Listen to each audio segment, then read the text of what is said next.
YCP ప్రభుత్వం వచ్చాక జగన్ గారు ఒక్క ఉద్యోగం కూడా ఇవ్వలేదు అన్న సన్నాసులకు చెబుతున్నా. సచివాలయం వ్యవస్థ పెట్టి 1,35,000 ఉద్యోగాలు ఒక్కసారిగా భర్తీ చేశారు. అందులో ఒక్క ఉద్యోగం కూడా కొట్టుకోవడం చేతకాని సన్నాసులు జగన్ గారు నోటిఫికేషన్ ఇవ్వలేదు, ఉద్యోగాలు భర్తీ చేయలేదని మాట్లాడుతున్నారు. 1,35,000 ఉద్యోగాలు ఒక్కసారి ఇచ్చి ఉద్యోగం సంపాదించుకోరా సన్నాసి అని చెప్తే ఉద్యోగం సంపాదించుకోవడం చేతకాలేదు. కానీ ఇప్పుడు జగన్ గారు ఉద్యోగాలు ఇవ్వట్లేదు, ఉద్యోగాలు భర్తీ చేయట్లేదని వాగుతున్నారు. అది ఎవరి చేతకానితనం అవుతుంది?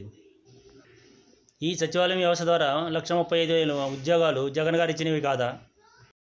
ఒక్క ఉద్యోగం కూడా ఇవ్వలేదన్న చంద్రబాబు నాయుడు గారు పెన్షన్లు పంచే విషయంలో సచివాలయ వ్యవస్థలో 1,35,000 మంది ఉద్యోగస్తులు పనిచేస్తున్నారు, వాళ్ళు పెన్షన్లు పంచవచ్చు కదా అని అన్నారు. అంటే చంద్రబాబు నాయుడు గారు కూడా జగన్ గారు 1,35,000 ఉద్యోగాలు భర్తీ చేశారని ఒప్పుకున్నాడు కదా.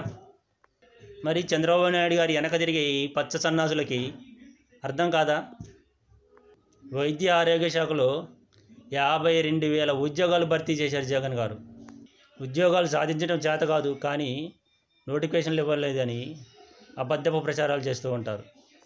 అబద్ధాలు ప్రచారం చేయడం టీడీపీ వాళ్ళకి, పచ్చ మీడియాకి బాగా అలవాటైపోయింది.